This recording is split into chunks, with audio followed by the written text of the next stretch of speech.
गुरुजी के चरणों में सादर प्रणाम। गुरुजी, मैं बस्ती जिले के एक छोटे गांव से आता हूं और मैं यहाँ नोएडा में जॉब करता हूं। गुरुजी, अब मेरी शादी की उम्र हो गई है। घर वाले कह रहे हैं कहीं लड़की देख के शादी कर लो। बचपन से मैंने आज तक कोई नशा, धूम्रपान या मांस मदिरा का सेवन नहीं किया। तो घर वालों का कहना है कि आप ऑफिस में ही करो, बट ऑफिस में बहुत सारी लड़कियां हमारे समाज की भी हैं, बट वो धूम्रपान और मदिरा का सेवन बहुत करती हैं। लड़कियां शराब हाँ, पीती हैं? हाँ, इससे मुझे दिक्कत है क्योंकि मैंने कभी किया नहीं, क्योंकि मैं गाँव में ही रहा हूँ। तो मैंने कभी इसका सेवन किया नहीं। अब घर वालों को कैसे समझाऊं? तो लड़कियां भी शराब पीने लगती हैं? हाँ, धूम्रपान और सिगरेट दोनों बहुत, मतलब नशा, दारू और सिगरेट बहुत पीती है। 95% ऐसी हैं और हमारे समाज से भी हैं। तो ऐसा नहीं जैसे मैं ब्राह्मण हूं तो वो भी ब्राह्मण है, शादी हो सकती है। तो घर वाले भी कह रहे हैं कि करोगे तो अच्छे से रहोगे, बट मेरा मन नहीं कर रहा। तो इसमें क्या समझाऊं उनको? तो घर वालों से पूछ लो कि पहले शराब की बोतल ला के रख लो, शराब के और सिगरेट के कट्टे ला के रख लो, और बहू पिएगी तो ऐसी तैयार हो तो बताओ करें। नहीं, लेकिन वो मेरी बात को मानते नहीं। उनको लगता है कि मैं बहाना कर रहा हूँ। वो चाहते, मतलब क्यों, मैं चाहता हूँ कोई घर पे काम करने वाला हो, क्योंकि मैं एक इकलौता हूँ। तो मैं चाहता हूँ कोई ऐसी रहे कि मम्मी पापा की भी सेवा करे। और मैं यहाँ अच्छा ठीक ठाक कमा रहा हूँ, कोई दिक्कत नहीं है। तो मैं चाह रहा हूँ कोई ऐसा रहे गाँव में, मम्मी पापा के भी साथ रहे, और जब टाइम रहे तो मेरे पास भी आ जाए। तो आपके जैसी नशा ना करने वाली जो लड़की मिल जाए उससे आप बात। तो वो गाँव में ज्यादा मिल जाएंगी, क्योंकि गाँव में अभी ये चीजें पहुंची नहीं है। हाँ, तो गांव के लोग ले आओ, गांव के लोग अच्छे होते हैं। ठीक है गुरुजी, बहुत बहुत धन्यवाद आपको। गुरुजी चरणों में सादर प्रणाम। जी। गुरुजी, मेरा क्वेश्चन ये है कि धर्म क्या है और हम अपने आप को प्रसन्न कैसे रखें, मतलब खुश कैसे रहें? धर्म क्या है? जिसे धारण किया जाए वो धर्म है। किसे धारण किया जाए? किसे किया? रामो विग्रहवान धर्म, राम ही धर्म है। राम जिस रास्ते पर चले उस रास्ते पर चलना ही धर्म है, और रावण जिस रास्ते पर चला उस रास्ते पर चलना ही अधर्म है।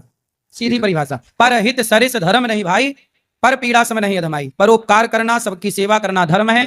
दया धर्म का मूल है, दया करना धर्म है। और धर्म में न दूसर सत्य समाना, सत्य बोलना, सत्य पर चलना ही धर्म है।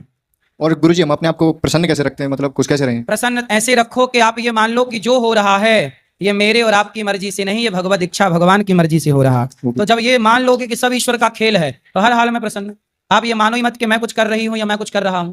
हर भाव में ये रखो कि सब ईश्वर की मर्जी है, ईश्वर का खेल चल रहा है। ओके गुरुजी, राम।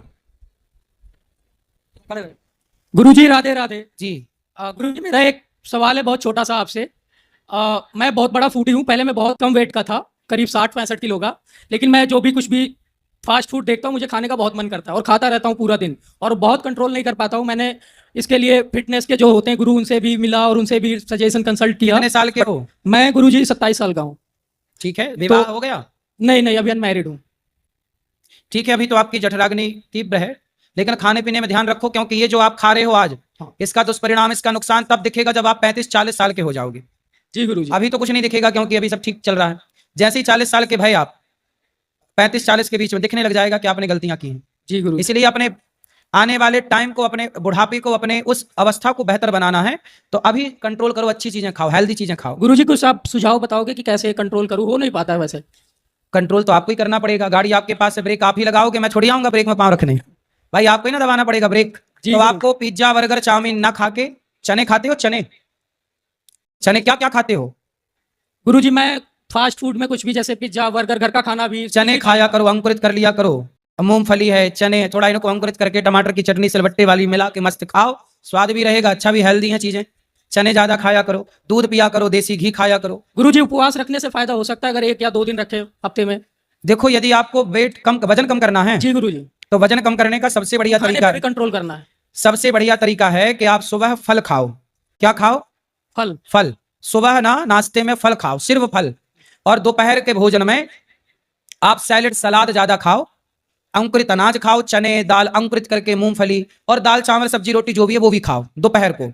और दोपहर के खाने के बाद आप उसके बाद भोजन मत करो, बचे हुए टाइम का ना उपवास करो, पूरी रात कम से कम 15 घंटे 14 घंटे व्रत करना है। जी गुरुजी। आप 15 घंटे का व्रत कर लोगे तो अपने आप स्वस्थ भी हो जाओगे, मोटापा भी चला जाएगा और आप फिट हो जाओगे। जी गुरुजी। तो आपको, जैसे आपने 1 बजे खा लिया दोपहर को, सुबह नाश्ता आपने माना 8 बजे या 9 बजे कर लिया, और नाश्ते के बाद आपने 1 बजे 12 बजे दोपहर को 1 बजे भोजन किया। उस भोजन के बाद फिर कुछ मत खाइए, फिर सीधा अगले दिन फल का नाश्ता करिए, फल, फिर 1 बजे खाइए। ऐसा करिए, अपने आप कोई ऐसा कर ले तो कोई बीमार ही ना पड़े कभी। राधे राधे गुरुजी। क्योंकि हम लोग खाते हैं ना तो हमारे पेट को भी, हमारे लीवर को भी थोड़ा रेस्ट चाहिए होता है। जब आप रात में कुछ नहीं खाते तो पूरी रात लीवर, हमारा पेट रेस्ट करता है, और जब रेस्ट मिलेगा उसे तो वो अगले दिन बेहतर काम करेगा। अब दिन भर खाओगे तो पेट को रेस्ट नहीं मिला, अपच होगा, खून गंदा होगा और बीमारियां पैदा होंगी। मेरा प्रणाम लीजिए गुरुजी। राधे राधे। जी जी। मैं बहुत छोटी उम्र में शादी किया हूँ, 15 साल में। क्यों? ऐसे ही मेरा मम्मी ने मेरे को डांटा है और मैं शादी कर ली। अच्छा, तो उस टाइम तो आपने अपने मन से कर लिया कि माँ बाप की इच्छा से? नहीं नहीं, मेरे मन से ही। तो जब आपका ब्याह हुआ उस समय आपके पति की उम्र क्या थी? मेरे से 10 साल बड़ा था वो। क्यों? तो आपने ऐसा क्यों किया? तो मेरे पास वो बहुत रो रही थी, तो मैंने सोचा नहीं, मेरे को प्यार करता है, तो इसलिए मैंने शादी कर लिया उस टाइम। फिर अब चल रही है शादी? नहीं, मेरा 10 साल हो गया, मेरा बेटी भी है एक छोटा। तो पति सब कहाँ है? वो इधर नहीं आया है। तो आप पति के साथ खुश तो है ना आप लोग? नहीं, मैंने वो मेरा 2023 में मेरा लड़का हुआ था छोटा। तो उस टाइम मेरा यूट्रस और फूल होता है ना बच्चा होने का, तो वो जॉइंट हो गया था। तो वो उस टाइम डॉक्टर ने मेरा यूट्रस निकाल दिया। क्या निकाल दिया? यूट्रस निकाल दिया था। हाँ। तो ऑपरेशन करने के टाइम मेरा मूत्रथोली होता है ना, वो थोड़ा मतलब फूटो हो गया था। फिर मेरा यूरिन निकल गया था। तो बहुत सारा मेरा ऑपरेशन हुआ है। तो उस टाइम अभी मेरा हस्बैंड दूसरा लड़के के साथ रिलेशन है और बहुत दारू पीता है। मेरे को बोल रही है कि मैं मतलब मेरा यूट्रस निकल गया है तो मेरा शरीर में कुछ नहीं है, तो मेरे साथ क्यों रहेगा। तो मतलब आपके पति अब आपके साथ रहना नहीं चाहते? तो मैं बहुत कोशिश किया हूँ। तो मैं मेरा लड़की को भी उधर लेकर गया था, 1 सप्ताह उधर था और हर दिन रात मेरे को मारता था, बेटी को और मेरे को। रात को मतलब 2 बजे के बाहर निकाल दिया। तो मेरा मम्मी ने मेरे को घर पे तो पति कहाँ आए हैं आपके साथ? यहाँ नहीं, मेरे को कॉल भी नहीं करता है। और तो पति को लाना हम समझाएंगे। वो मेरे से बोले कि मेरे साथ नहीं रहना चाहते। नहीं तो वो पराई स्त्री के संग कैसे रह सकता है? आपको, आप पत्नी है तो आप रहेंगी, वो क्यों रहेगी दूसरी महिला? मैंने बहुत उस लड़की को भी बोला है फोन करके। वो कितने साल की है? उसका 2 शादी हो गया। अच्छा, वो 2 शादी हो चुका? हाँ। उसके संग रहता है? हाँ, तो उसके 2 शादी के बाद बच्चे होंगे? एक लड़का है। तो लड़का भी रखे हैं? हाँ, तो मेरा सास ससुर कोई भी नहीं है, वो अकेला ही है। तो वो ऐसा ही कर रही है। तो उनको समझाओ सही रास्ते बहुत पे लाओ। समझा है। मेरा मम्मी भी उसको बहुत बोला है। मेरे मतलब मेरा 3 ऑपरेशन हुआ है। तो मैं 2 साल से मेरे मम्मी के घर में ही रहती हूँ। उस टाइम से वो ऐसा करेगा मुझे तो पता नहीं है। वो मतलब तो मैं क्या करूँ अभी। ठीक है, चलो उसे समझाया ही जा सकता है। और क्या किया? अगर आपको भी जल्दी थी शादी करने की, काहे 14 साल में भड़बड़ा नहीं जा रही थी शादी करने की? हाँ, वही बात है। मैं तो हैं? मुझे तो पता नहीं था कि ऐसा होगा। मैंने सोचा ठीक है, वो अच्छा है, वो ऐसा हो जाएगा, मुझे भी तो पता नहीं है ना। थोड़ा टाइम से सब 18 साल की हो जाती तब ब्याह कर लेती। हाँ और की भी तो 10 साल के बूढ़े आदमी से, मतलब 10 साल बड़ा आपसे। हाँ तो आपने गलती की है, हाँ। ये उसी की सजा है। तो माँ बाप की राजी मर्जी से किए हो कि ऐसी मनमाना? नहीं, ऐसे ही माँ बाप की मर्जी नहीं थी? नहीं। उसका मतलब दादी ने आया था घर पे बोलने के लिए, तो मम्मी तो ने माँ बाप मतलब तैयार नहीं थे? नहीं नहीं। तो जब आपने विवाह किया होगा तो माँ बाप का दिल दुखा होगा। हाँ तो फिर देखो, माँ बाप का दिल दुखा के कौन सुखी हो सकता है? आप आके चल के दुखी हो ही गए ना। हाँ। इसलिए माँ बाप का दिल नहीं दुखाना चाहिए कभी। नहीं। शादी ब्याह माँ बाप की राजी मर्जी से, आपकी भी राजी मर्जी से होना चाहिए।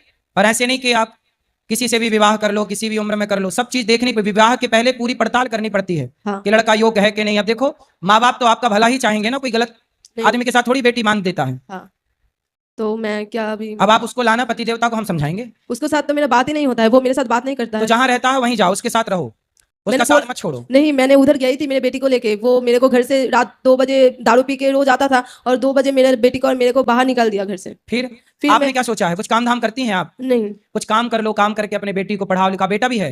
नहीं, बेटा डेथ हो गया 3 दिन अच्छा। बाद। और मेरा मैं मतलब वो क्या बोलता है उसको, आई मैं वेंटिलेशन में था उस टाइम। हैं? वेंटिलेशन में था। अच्छा, वेंटिलेशन में आप थे? हाँ, मतलब मेरा डॉक्टर ने बोला ही था मेरा मतलब बचने का कोई चांस तो अब नहीं। आप काम करो, पैसे कमाओ और अपनी बेटी को पढ़ाओ लिखाओ। हाँ। और उसको समझा सको तो समझाओ। उसको, जो लड़की जो स्त्री से चक्कर में हो, उस स्त्री को भी समझाओ कि तुम हमारा घर क्यों बिगाड़ रहे हो।